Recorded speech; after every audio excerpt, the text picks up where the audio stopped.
Hello hi friends, ఎలా ఉన్నారు? బాగున్నారా? ఎప్పుడైనా మెంతి కూర టమాటా కర్రీ తిన్నారా ఫ్రెండ్స్? తింటే ఒక కామెంట్ చేయండి. సో నేను కూడా అదే చేస్తున్నాను అనమాట. ఇప్పుడు మెంతి అలాగే టమాటా రెండు కలిపి కర్రీలా చేస్తున్నాను. కొంచెం మెంతి కూర చేదుగా ఉంటుంది కదా, సో నేను ఎప్పుడు కూడా ట్రై చేయడం లేదనమాట. ఒకసారి హైదరాబాద్ వెళ్ళేటప్పుడు మా చెల్లి వండింది, చాలా అంటే చాలా టేస్ట్గా ఉన్న వేడివేడి అన్నం లోపలికి. సో ఇప్పుడు కూడా నేను అదే చేస్తున్నాను. ఈ వీడియో వచ్చేసరికి కనుమ రోజు వీడియో అండి. కనుమ రోజు ఏమైనా చేసుకోవడం ఉంటుంది కదా, ఇదేంటి మెంతి కూర వండుతున్నావు అనేసి అయితే అనుకోవచ్చు. ఈ మధ్య కాలంలో నేను ఈ గ్రీన్ కలర్ కూరగాయలు చూడడం చాలా తక్కువైపోయింది. ఎందుకంటే మా వారు ఉండేటప్పుడు నేను మా వారు వెళ్ళే వాళ్ళము. ప్రతి వారంలోనూ కూడా 2 సార్లు మార్కెట్కి వెళ్ళి మంచి మంచి కూరలు నచ్చినవి తెచ్చుకునే వాళ్ళము. కానీ ఇప్పుడు వేరే వాళ్ళు మనకి హెల్ప్ చేస్తున్నారు కదా, సో మనకి నచ్చిన కూరగాయలు తీసుకురండి అనేసి అంటే వాళ్ళు తీసుకొస్తారు, కానీ మనం చెప్పడానికైనా మొహమాటంగా ఉంటుంది అనమాట. సో అందుకోసమే నేనేం చెప్తానంటే, ఎవరైనా కూరగాయలు తెస్తాము అనేసి అంటే డబ్బులు ఇచ్చేస్తాను. సో మీకు ఏవి నచ్చితే అవి తెచ్చండి అనేసి చెప్తాను, కానీ నాకు నచ్చినవి అంటూ తెండి అనేసి అయితే చెప్పను అనమాట. సో పాపం వాళ్ళు కూరగాయలు వాళ్ళు ఎంచుకొని వాళ్ళ కోసం తెచ్చేసరికి సరిపోద్ది, ఇంకా నా కోసం ఏం తెస్తారు అన్నట్టుగా ఆలోచిస్తూ ఉంటానన్నమాట. అదేవిధంగా ఇంత చలిలో కూడా వెళ్తారండి కూరగాయలకి. సో ఇక్కడ వచ్చేసరికి నైట్ టైం మాత్రమే మార్కెటింగ్ అనేది ఉంటుంది అనమాట. చాలా అంటే చాలా చలి అనమాట ఇక్కడ ఛత్తీస్గఢ్లోన. సో ₹2 తగ్గాలి అంటే కొంచెం లేట్గా వెళ్ళాలి. అదే కొంచెం ఫ్రెష్ కూరగాయలు కావాలి, కొంచెం కాస్ట్ ఎక్కువైనా పర్వాలేదు అంటే మాత్రం సాయంత్రం 5 గంటల నుండి అయితే మార్కెట్ ఉంటుంది. సో మేమందరం కూడా ₹2 తగ్గినా పర్వాలేదు అనేసి ఆలోచిస్తాం, కాబట్టి 7-8 గంటలకైతే వెళ్తాను నేనైతే మార్కెట్కి. సో ₹2 గురించి పక్కన పెట్టండి, మా వారు ఆఫీస్ నుండి వచ్చేసరికి 7-8 ఇలా అయిపోతుంది అనమాట నైట్ టైము. సో ఆయన వచ్చిన తర్వాత మేము మళ్ళీ రెడీ అయ్యి మేము వెళ్ళేసరికి అనమాట 8-8:30-9 ఇలాగైపోద్ది మార్కెట్కి వెళ్ళేటప్పటికి. సో ఎవరైనా సరే ఇక్కడ ఏంటంటే పొద్దంతా పనిచేస్తారు, నైట్ టైంలో మార్కెట్ చేస్తారనమాట. సో నైట్ టైం మాత్రమే మార్కెటింగ్ ఉంటుంది. ఎంత చలిలో వెళ్ళి నా కోసం కూడా కూరగాయలు తెస్తున్నారు అంటే అది చాలా పెద్ద మాట అండి, చిన్న మాట అనేది కాదు. అలాగే ఒక్కసారి అయితే చెప్పగలను, నోరెత్తి తీసుకురండి నాకు కూరగాయలు అనేసి, కానీ ప్రతిసారి అయితే చెప్పలేము కూరగాయలు తీసుకురండి డబ్బులు ఇచ్చేస్తాము అనేసి అయితే ప్రతిసారి అనలేము కదా. సో అందుకోసమే నేను సైలెంట్గానే ఉంటాను. కానీ అత్తలు వాళ్ళు మంచి వాళ్ళు కాబట్టి, సో వాళ్ళు మార్కెట్కి వెళ్ళిన ప్రతిసారి కూడా మా ఇంటి ముందరకు వచ్చి ఆరును కొట్టి సో పిలుస్తూ ఉంటారనమాట. ఒక్కోసారి నాకు వినబడదు, సో అప్పుడు కూడా మా ఇంటి లోపలికి వచ్చి డబ్బులు కూరగాయలు తెస్తాం అనేసి అంటారు. ఇలాంటి మంచి వాళ్ళు కూడా ఈ రోజుల్లో చాలా తక్కువ నేను చూసేది. ఈ ఛత్తీస్గఢ్ వచ్చిన తర్వాత మాత్రం నిజంగా అండి చూస్తున్నాను.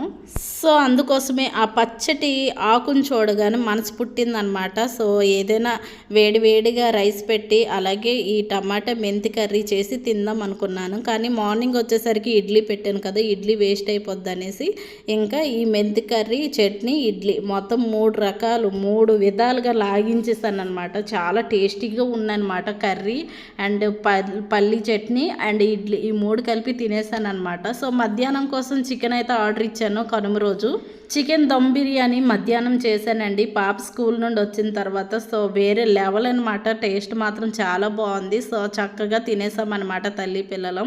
పాపం వాళ్ళ నాన్నగారు గుర్తొచ్చారనమాట. పండుగలు పబ్బాలు వస్తే మాత్రం ఏం కావాలి ఏం తింటారని పిల్లల్ని అడుగుతూ ఉంటారు.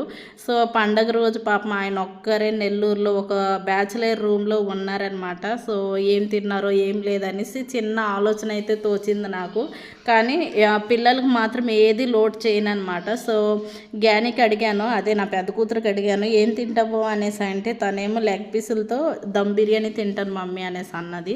సో అందుకోసమే దమ్ బిర్యానీ చేశాను అనమాట. అలాగే మా పక్కింటి వాళ్ళ పాపను కూడా తీసుకొని వచ్చింది, మా మమ్మీ బిర్యానీ చేసింది చాలా బాగా చేసింది తిందాం రా అనేసి. సో మా పాపకున్న వాళ్ళ పాపకి ఇద్దరికి కూడా పెట్టాను అనమాట. చాలా చక్కగా తిన్నారు, చాలా టేస్ట్ అంట. సో ఇక్కడ వచ్చేసరికి ఒక పక్క వంట చేస్తూ ఇంకో పక్క సరుకులు అనేది సర్దుతూ ఉన్నానమాట.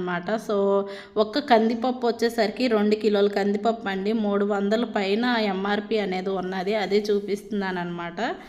రియల్గా పల్లెటూరులో ఉండే వాళ్ళే బెస్ట్ అండి, కష్టమో నష్టమో చేసి చక్కగా తింటారు ఏది ఉంటే అది. కానీ బయట దేశాలంటూ ఉండే వాళ్ళు మాత్రం చాలా కష్టం అనమాట. సాలరీస్ ఎక్కువ ఉంటే పర్వాలేదు, అదే కానీ సాలరీస్ తక్కువ ఉంటే మాత్రం చాలా కష్టము. ఎందుకంటే కిలో కందిపప్పే 150 రూపాయలు అనమాట. సో ఏం తినడం చెప్పండి. పప్పుల నుండి ఉప్పుల నుండి బియ్యం వరకు అన్నీ కొనుక్కొని తినాలంటే అక్కడికక్కడ శాలరీ అది సరిపోద్ది అనమాట. సో ఏం మిగలవన్నమాట. సో అది ఎక్కువ జీతాలు అయితే నో ప్రాబ్లము, తక్కువ జీతాలు అయితే మాత్రం కొంచెం కష్టమేనండి. అదే పల్లెటూరులో అయితే మనం పండించుకోవడం కష్టమే కాదనడం లేదు, కానీ మన ఇంట్లో పండిన మనం తినొచ్చు అనమాట. సో ఇక్కడ రేషన్ సర్దుతుంటూ వంట చేస్తున్నాను కాబట్టి కిచెన్ మొత్తం అలానే సామాన్లన్నీ పడేసి ఉన్నానన్నమాట. సో డబ్బాల లోపలికి మెల్లమెల్లగా ఎత్తుతూ చాలా మంది వీడియోలు చూస్తున్నారు కానీ అస్సలు లైకులు చేయడం లేదు ఫ్రెండ్స్. ఎందుకు ఫ్రెండ్స్, మీకోసమే కదా ఈ వీడియోలు చేస్తూ ఉన్నాను, చూస్తూ ఉన్నారు కదా. మీరు లైకులు కొట్టడం వల్ల నాకైతే డబ్బులు రావు ఫ్రెండ్స్. ప్లీజ్ దయచేసి అర్థం చేసుకోండి. నాకైతే మీరు లైకుల వల్ల నాకు డబ్బులు రావండి.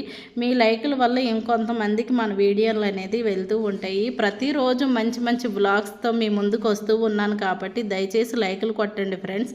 లైకులు కొట్టడం వల్ల మీకు లైకులు కొట్టడం ఇష్టం లేకపోయినా ఇంకొంతమందికి మన వీడియోలు వెళ్తూ ఉంటాయి కదా, వాళ్ళైనా లైకులు కొడతారనమాట. సో అర్థం చేసుకోండి. ఇక్కడ వచ్చేసరికి చూసారా, మీతో మాట్లాడుతూ చక్కగా మెంతి టమాటా కర్రీ అనేది రెడీ అయిపోయింది.